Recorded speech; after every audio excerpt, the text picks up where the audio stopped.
Winning Blueprint presents.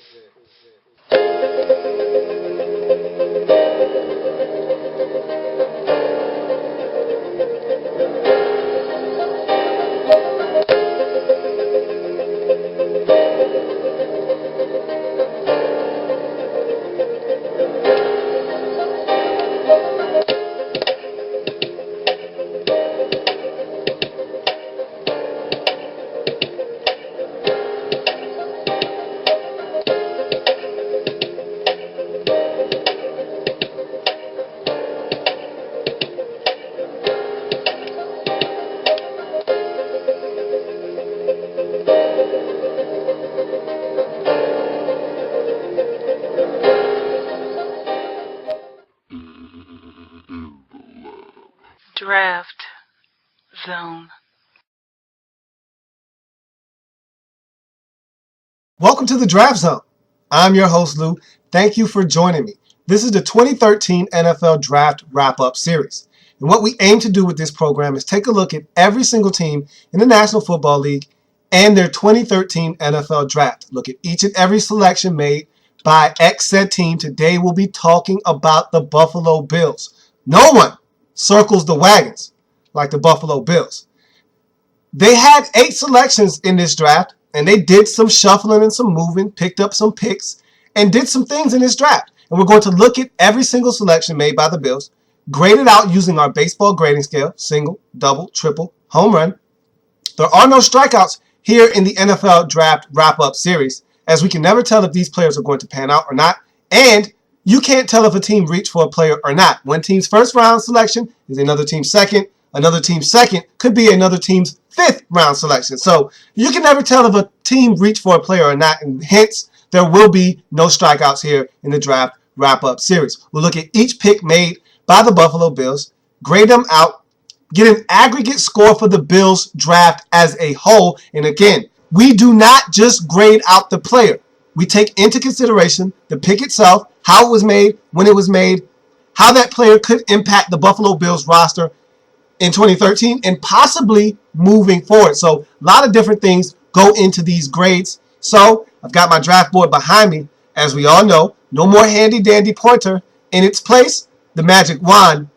Let's get to the board and get busy with the Buffalo Bills. That's a lot of beats in the 2013 NFL draft. Now, we look at the needs first and foremost for the Bills. I threw cornerback in here because you move Aaron Williams, a guy that you drafted about 2 or 3 years ago from Texas, over to safety. And now that cornerback position looks a little thin to me. So I have cornerback here.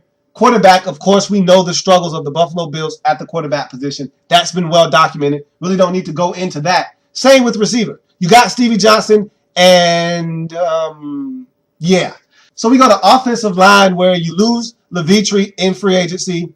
You lose depth along that offensive line in a guy like Chad Reinhardt. So that offensive line needs to be replenished. Offensive line definitely a need for the Buffalo Bills as well. Linebacker has always been an issue for the Bills. They seem to be parading aging veteran after aging veteran into Buffalo. Time for them to get some new blood in there and kind of start over at the linebacker position. Safety, no more George Wilson. You let him go early on in free agency. He's off in Tennessee now. So you've got a void back there at the safety position, even though you got Aaron Williams back there and you franchise tagged Jarius Byrd. Your new defensive coordinator, Mike Patton, loves to employ a 3 safety look on the football field. And so you need more safety. If you're going to put 3 on the field at one time, you're going to need more than 2.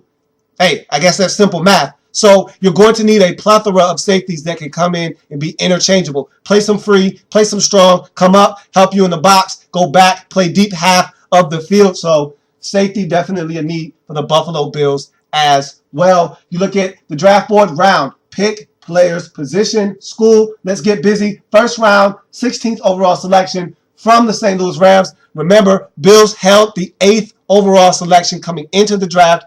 They trade back to 16 with the St. Louis Rams, who come up to 8 to get Tavon Austin. Bills go back to 16 to do what? Select quarterback out of Florida State, E.J. Manuel. This was probably the first big bombshell of the draft.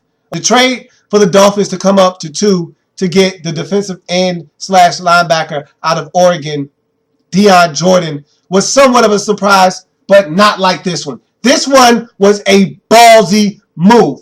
You go back to 16, pick up some picks, which I thought was a brilliant move on the part of the Buffalo Bills. You got a lot of holes to fill. You need more selections.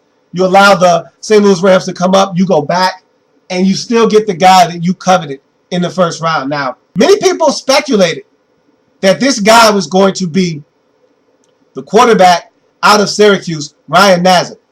Everyone wanted to connect the dots.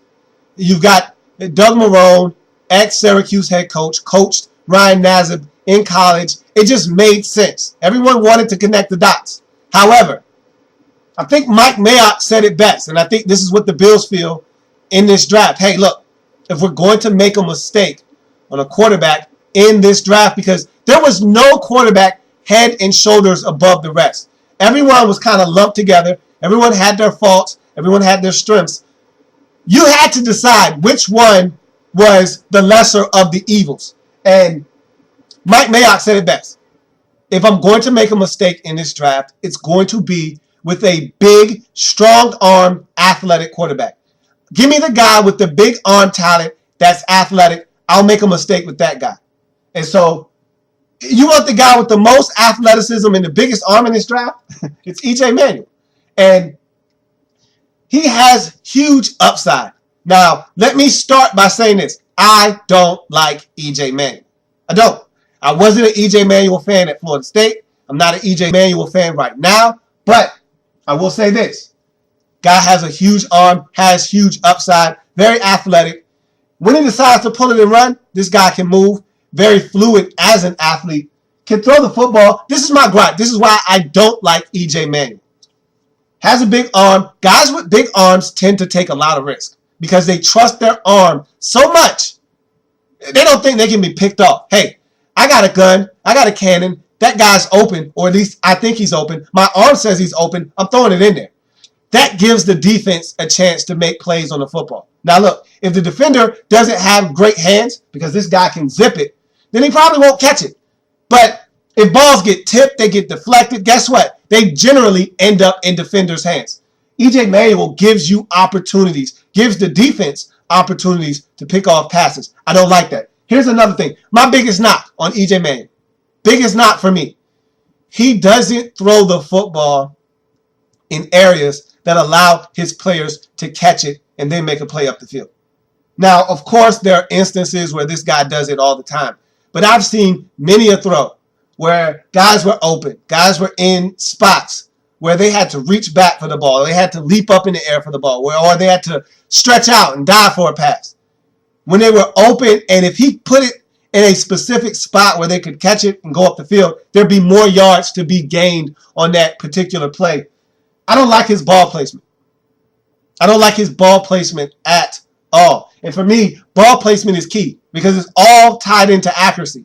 And if you're not an accurate thrower of the football, you can't excel in the National Football League. Now, I'm not saying that E.J. Manuel can't be accurate, but he's not accurate enough for me. I like my quarterbacks to put the ball in a spot in such a way that it's caught and then they can go up the field and excel and go and try to make plays. I like guys who throw an 8-yard pass and give the receiver a chance to turn it into a 48-yard gain instead of a 9-yard gain. I don't want the guy that's going to throw it where you got to leap up and go make a catch, leave your feet, expose yourself, and there's no more yards to be gained on that play because you had to make a catch outside of your frame when you were open. You created the separation, but E.J. Manuel didn't put the football on you so you could get up the field and make a play. But I'm not going to sit here and act as if E.J. Manuel doesn't have strengths, because he does. E.J. Manuel is a really fundamentally sound quarterback in terms of his release. It's very quick. He gets the ball in and out of his hands. He did work exclusively from the shotgun. He can give you a little bit of that play action fake. He did that at Florida State. But they ran a lot of shotgun at Florida State. And so E.J. Manuel is a guy that you're going to have to make sure he can work from under the center, which I'm pretty sure he can. But again, that's something that you're going to have to make sure the footwork and everything is clean. But I love his release. I think he's a smart guy. He understands what he needs to do. He understands defenses. He can read defenses. He can put the ball on the money. I just think he needs to be more consistent with doing that. He's a leader. I like his leadership skills. This guy is someone that you put in the huddle and guys rally around him and they want to play harder because E.J. Manuel is their quarterback. In Buffalo, got to have a strong arm. E.J. Manuel probably has one of the strongest arms in this draft. So you're looking at a guy that can spin it. And in Buffalo, in December, you got to be able to spin it. With those howling winds at Orchard Park, you got to be able to cut through it with a tight spiral. E.J. Manuel can do that. So I like the athleticism. I like the arm talent. I like the leadership. I like the poise, the moxie. He's a cool under pressure. I like that about him. I just need to see more in terms of accuracy, more from a standpoint of standing in the pocket and staring down the gun barrel and delivering the football. Here's a guy that is athletic. He knows he's athletic. The first sign of pressure, he gets out of there. He doesn't like garbage around his feet. In the National Football League, you've got to be able to ignore the trash around you. Slide, reshuffle the feet, throw the football. Hey, it's a blitz coming straight up the A-gap. You got a hot read. Guys open. You know you're going to take a shot. Standing there, deliver the football, take the shot. I need E.J. Manuel to be able to do that consistently. If he can grasp all of those things and continue to learn and get better as a quarterback, the Buffalo Bills might have found their franchise guy in E.J. Manuel. I said all of that to say this. In the first round, 16th overall selection, quarterback out of Florida State, E.J. Manuel is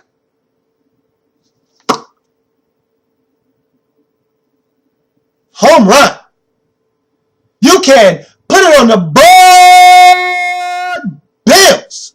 It's a home run in the first round for quarterback E.J. Manuel out of Florida State. Look, not just the player here. It's the pick. You move back. You get more picks. It's the balls. This took a lot of cojones to do. You went back and took a guy that many didn't have going in the first round. Some did. Many didn't. And so you went out and you made a gutsy call. And I like that. And you went and got picks.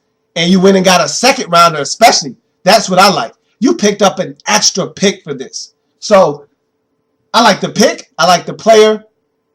I think he needs work. I'm not a big E.J. Manuel fan, but I think in Buffalo, this guy can work. And he's going to get an opportunity in Buffalo. I think styles makes fights. They always say that. And I feel like in the NFL, styles and coaches and teams make players. Tom Brady fits perfect in New England. You take Tom Brady out of New England, is he the same guy? Doubt it. Highly doubt it.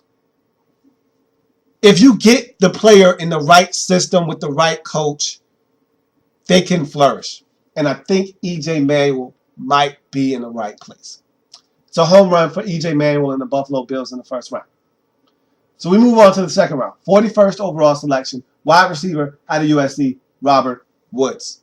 So you look at this pick, and first thing I think of, USC receiver.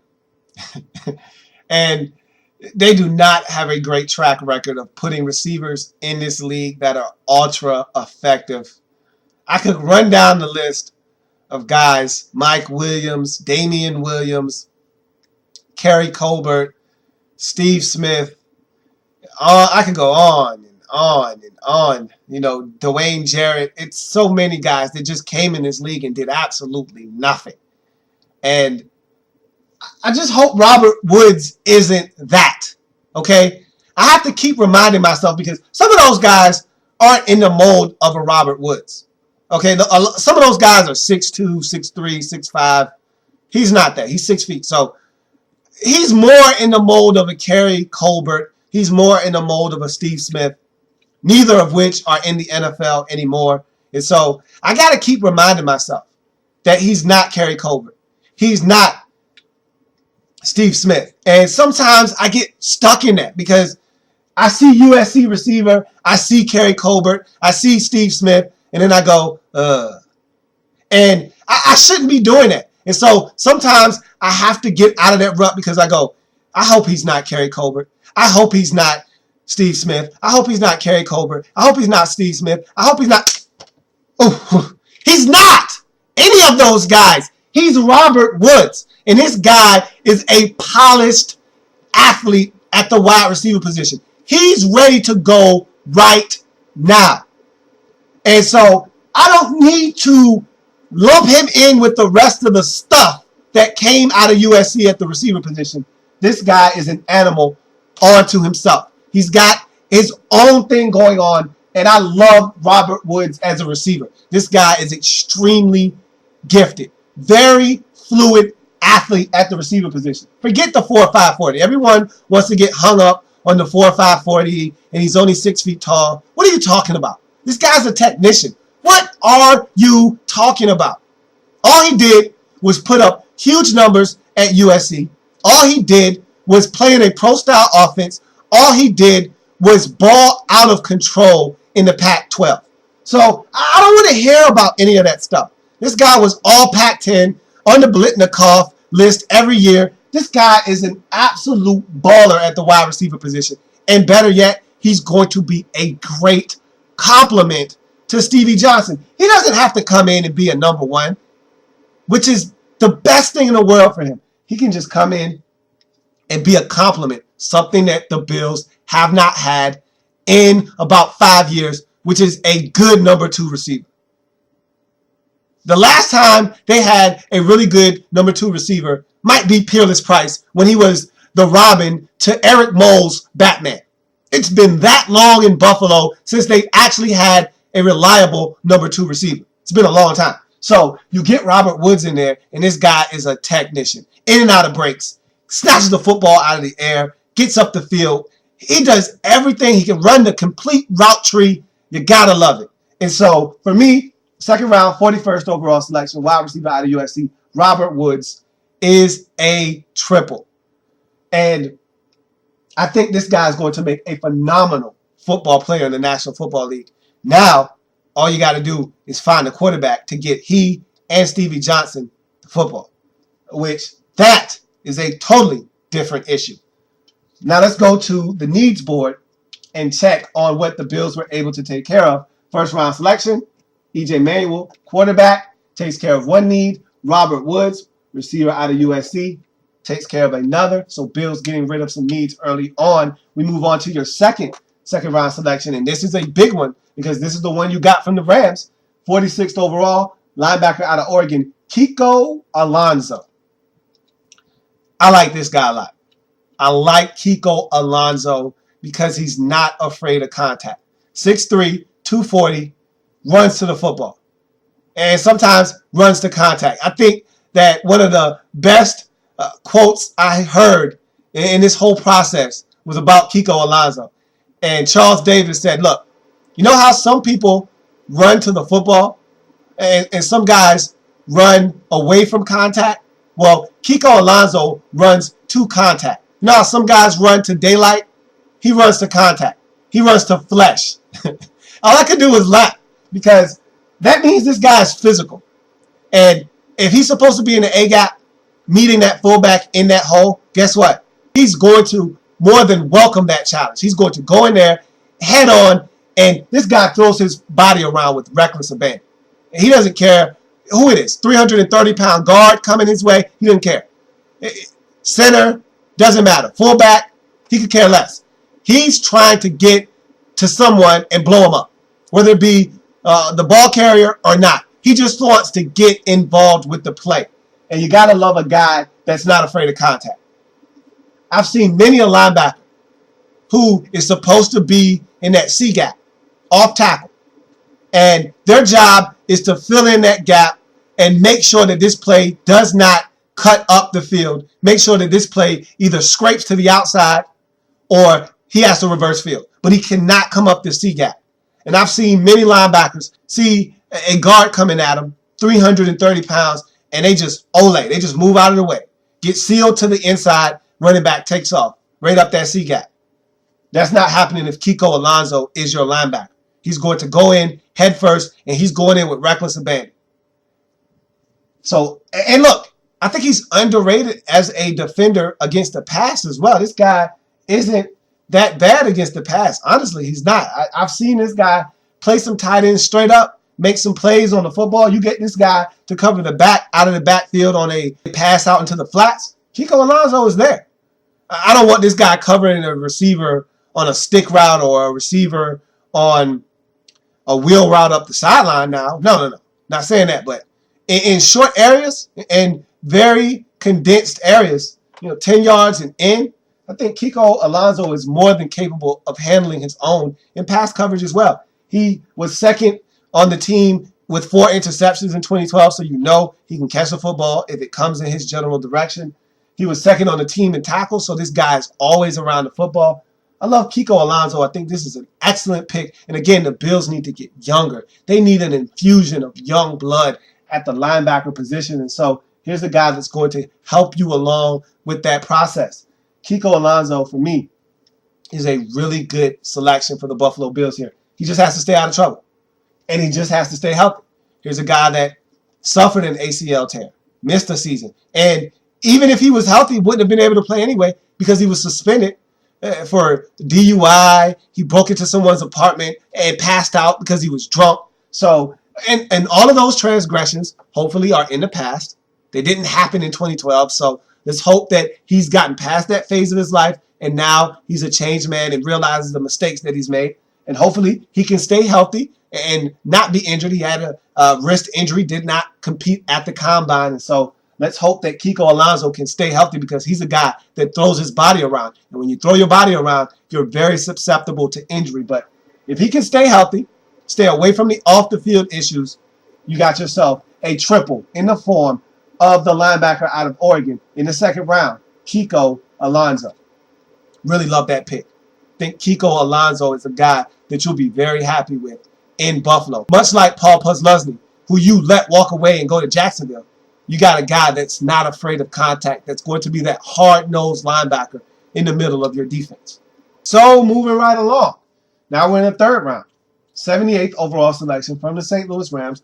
Bills flip-flop third-round selections. They came into the draft with the 71st overall selection, but part of that trade saw the Bills swap picks with the St. Louis Rams. Rams get the Bills third-round selection. Bills get the Rams third-round selection. So Bills go from 71st to 78th overall selection in the third round. They select wide receiver out of Texas, Marquise Goodwin. And tell you what, one word describes this guy. Speed! Can't teach it. You either got it or you don't. Most don't or they won't. But Marquise Goodwin does have speed. And I tell you what, he's got a lot of it to burn. 5'9", $185, 4.27 40. I did not stutter. I didn't mistake a number. That number in the tens column is a 2, not a 3, not a 4. A 2. 4.27 40. Jeez. That is blazing fast. You know what that is? That's you blink and you missed him. So what you basically have on your hands is a track guy that's playing football. And we've seen a lot of these guys come through the National Football League and not be successful. But I like Marquise Goodwin. I think he's got talent. I just wonder if he can put it all together on the football field. This wasn't a huge production guy at college. This wasn't a guy that lit it up and his game translates to the National Football League. He's someone that can give you some special teams value. Of course, with that kind of speed, why not? But this is a guy I think is going to end up being one of those gadget receivers. One of those guys, you slip in the game, you put him in the backfield a couple of times, you do some end arounds, some double reverses, throw him a quick screen. He doesn't run the route tree. He didn't run it at Texas. He's not a guy that's adept at running routes. You give him 3 or 4 routes to run, and that's it. You tell him run a slant, run an out, run a drag, hitch, quick screen. That's about it. And, of course, the 9 route. Run that go. And he's not running deep post and digs and all of those. He's not running 12 back to 10, 14 back to 12, none of that stuff. You're going to try to get the ball in this guy's hands quickly and let him go from there. A lot of speed to burn. A lot of speed to burn, but does not have the best hands in the world. Is not a great route runner. Rounds a lot of things off. Doesn't get his hands up into ball-ready position fast enough. There's times, you saw it at the combine. There were times when the ball got up on him quickly and he wasn't even ready. He'd go, come out of his break, turn around, hands were down. Hands weren't here ready to catch the ball. Ball gets on him quickly. He puts his hands up, too late. Missed the football. And so he's got some things to work on. But if I'm the Bills, forget about all that. He ran sophisticated routes at the combine. He was running post corners and he was running curls. He's not running any of that in Buffalo. If I'm Doug Marrone, this guy is running hitches, wide receiver screens, drags, slants. That's about it. And of course, the go route. He's running that 9 route. Other than that, I won't have this guy running too many routes. He's getting the football either quickly in his hands or he's blowing by somebody and I'm throwing it up to him up top.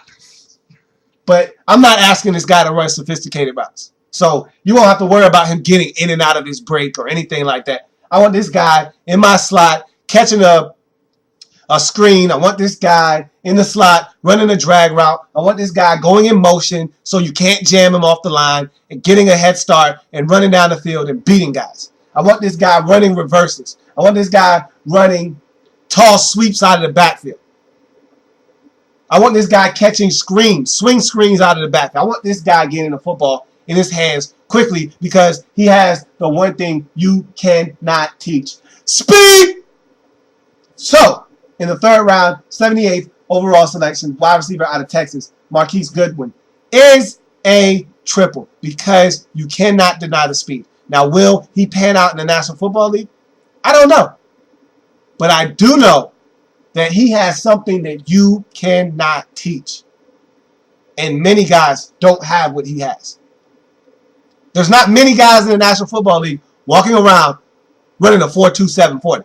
Running a 4.2 anything. I don't care if it's a 4.29. There's not many guys running 4.3s in the National Football League. This guy's running a 4.27 40. Woo! That's dangerous, is what that is. In the right hands, this guy could be a secret weapon. We'll see what the Bills do with him. He's a triple for me in the 3rd round. Look at the 4th round. 105th overall selection, safety out of Nevada, Duke Williams. Look, here's a guy that I think has immense potential in the National Football League. Michael Duke Williams. He played at Nevada. Not the most highly touted school. Not in the biggest conference. Don't care. Dominate the competition. And Duke Williams was a really good defender at Nevada. And the thing I really like about Duke Williams is his ability to do both. And I think in this league it is paramount that you can be interchangeable at the safety position. Unless you already have a guy on your team that strictly does one thing and one thing only. For instance, let's say Jarius Byrd was only good in the back half playing free safety, couldn't come up and help in run support. Then the other safety that you have should be a complement to him, be a guy that's a in-the-box safety. But in this day and age in the National Football League, you want interchangeable parts at the safety position. You want both of your safeties to be able to play free and strong safety, in the box and back deep. You want them to be interchangeable parts. You don't want offenses knowing exactly where this guy's going to line up and what he's going to do. You don't want guys being like fish out of water when you ask them to do something else. So Duke Williams is one of those type of players. He's comfortable up in the box, supporting the run. He's equally as effective back deep playing center field. And so you're getting the best of both worlds here with Duke Williams. Very ferocious hitter. He'll come up and he will lay the lumber on you. So that right there in itself is a plus for me. But what's the big kicker? Icing on the cake. He can drop back, go into coverage. We're talking about a guy that can run a 4.4 40 He's a 4.5 40 guy. But he was clocked at 4.48 too. So he can get in those 4.4 range. He's a track guy, but he's a football player first. So he's got sprinter speed, but he can play. At 6 feet, a buck 90. He needs to get a little bit heavier. I would like to see this guy get up to 200. But right now, we're talking 6 feet, buck 90. He can run. He can hit. He can jump. We're talking about 37.5-inch vertical. We're talking explosion, folks. This guy can get up. And when you can jump, that means you're an explosive athlete. Broad jump, over 11. So we're talking about a guy that is extremely explosive. Explosive. Him and Marquise Goodwin, both explosive athletes. When you get explosion, you get speed 9 times out of 10. Both of these guys can run. Duke Williams is a guy that can run. So you can run, you can jump, you can hit. You are the complete package at the safety position. And the thing that I love about this selection is you got great value here in the 4th round, because really what you got is a 2nd round type of prospect. You got 2nd round talent in the 4th round. And I'll tell you why. A, he played at Nevada. So you're going to have GMs and teams around the league that are a little wary about the kind of competition he played against. So that's going to scare them away initially. Then, this is probably the one that hurt him the most, off the field issues. He was arrested on DUI. He was arrested for driving with a suspended license. And so he had some issues back at home. If he's matured and you can get this guy to focus on the field. And part of the problem was he was at home when he was playing at Nevada. That was home for him. So you got all the boys, all the fellas, all the people that you grew up with around you. And sometimes that can spell trouble. He's going to Buffalo now. So those guys shouldn't be around causing problems for him anymore. He needs to stay focused on football. If you can get him to do that, you have yourself a steal. This might be the steal of your draft, frankly, because again, you're getting 2nd round talent in the 4th round. This could be the steal of your draft.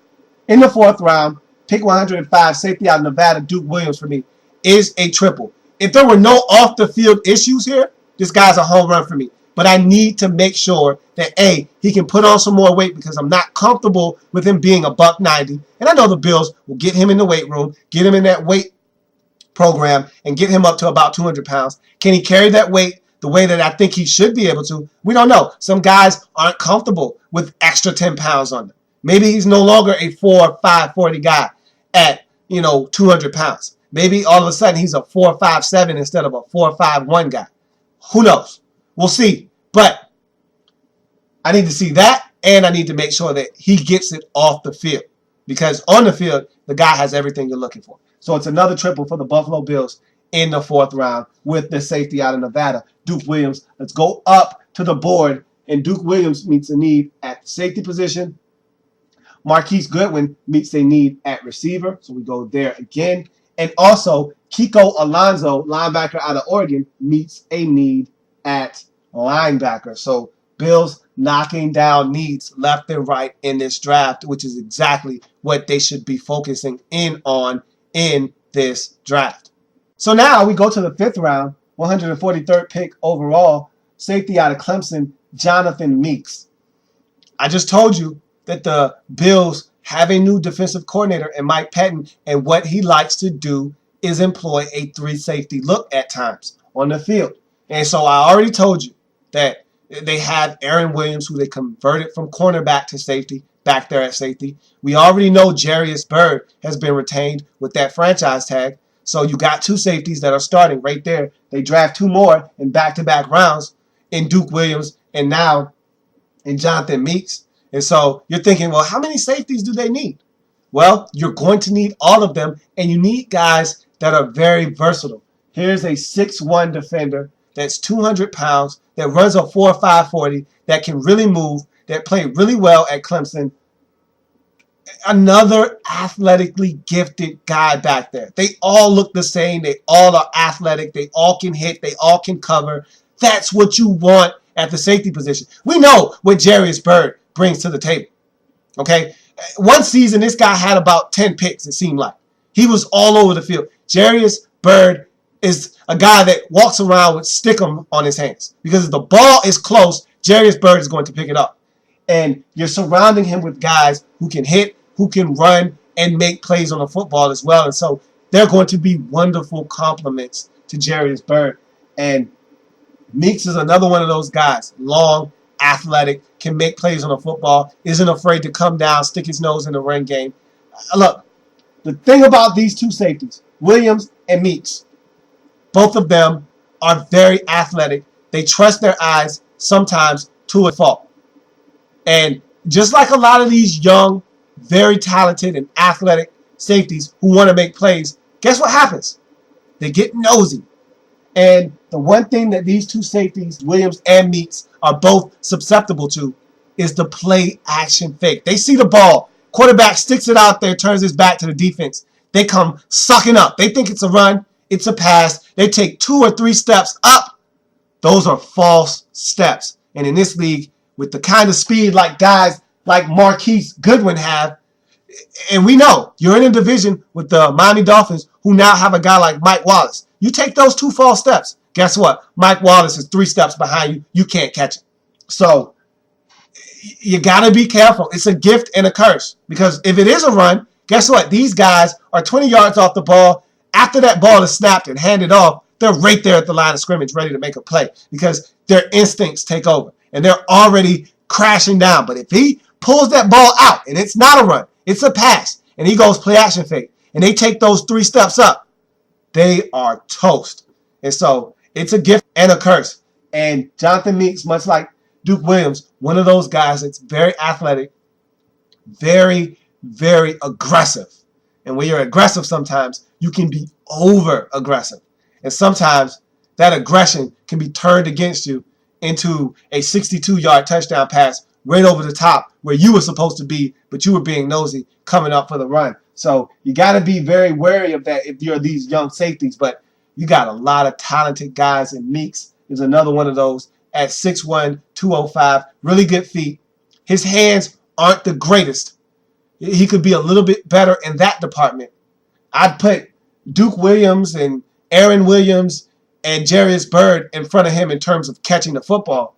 But he's a solid safety with the range that you're looking for, and he's got that versatility that I talked about. Can play some strong, can play some free. He can play wherever you need him to be, and also he's going to give you extra value on special teams. So in the 5th round, 143rd overall selection, safety out of Clemson, Jonathan Meeks is a double for me.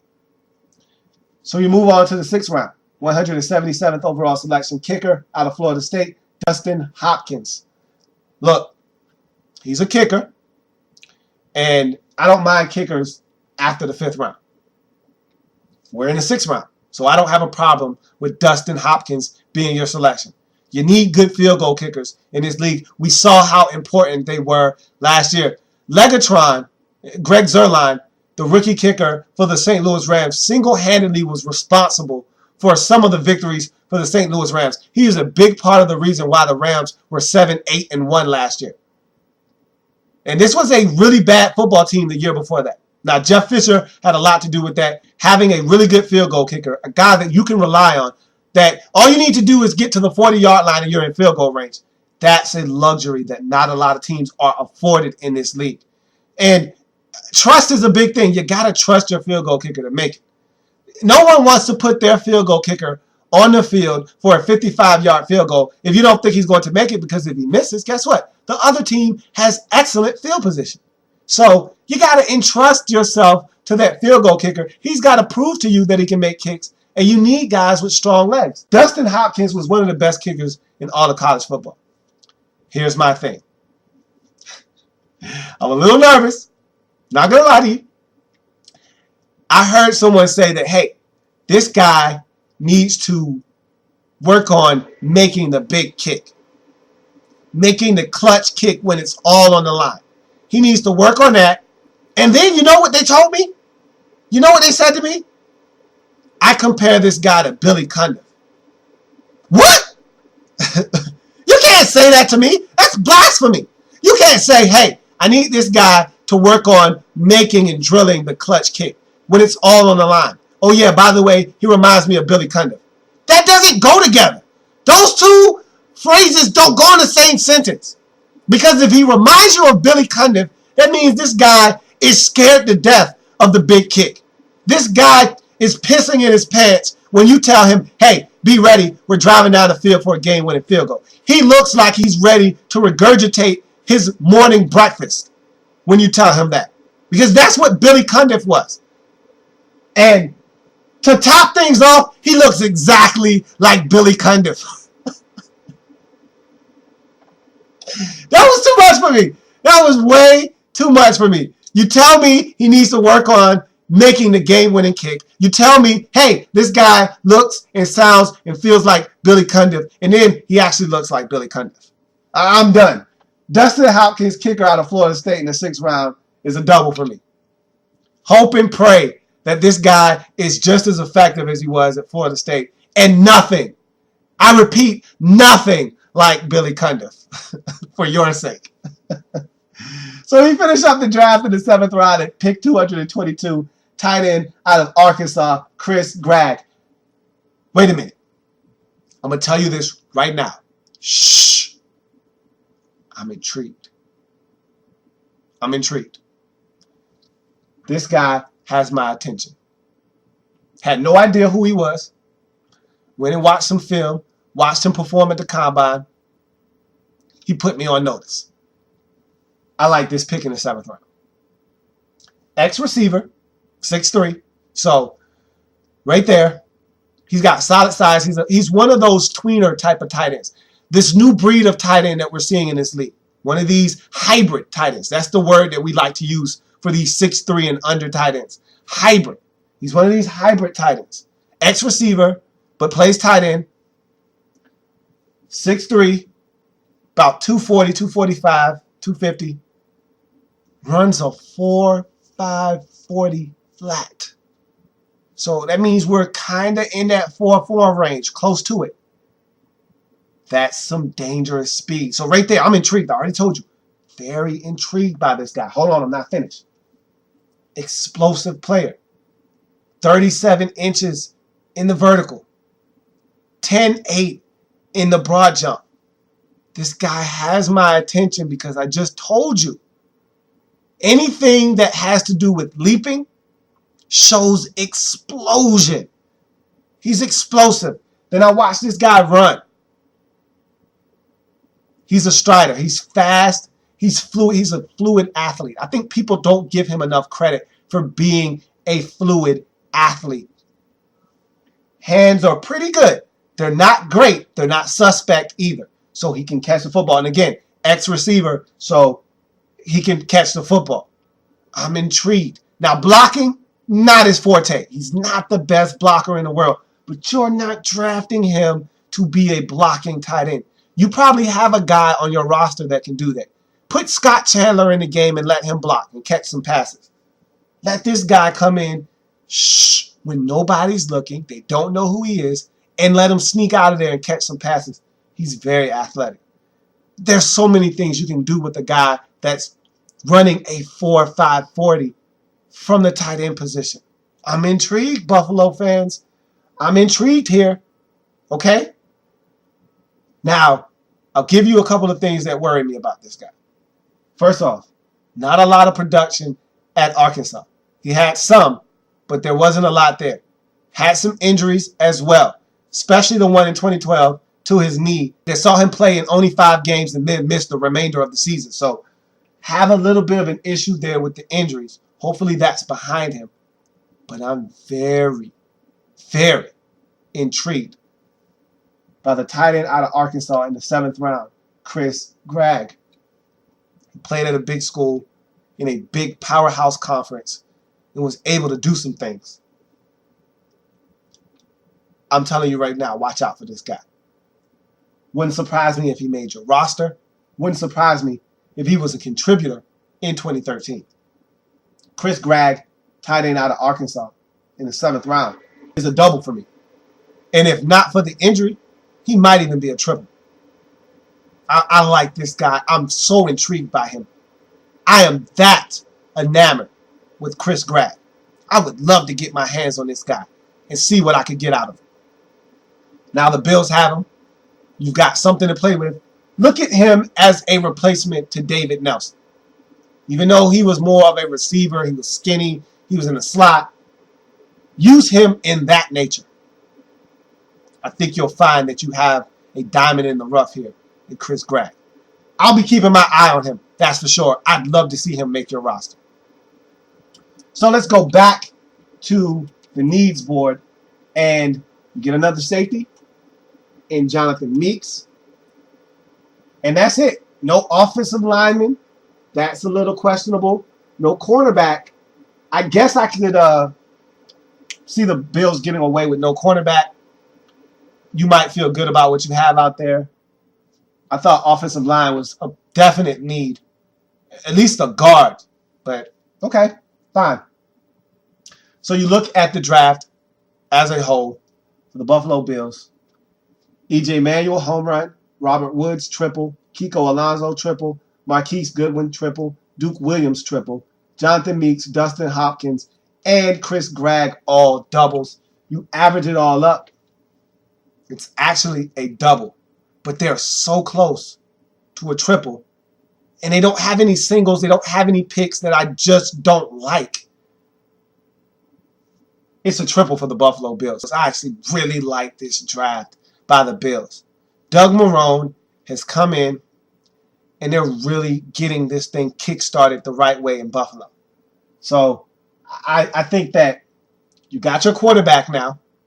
That's where it all starts.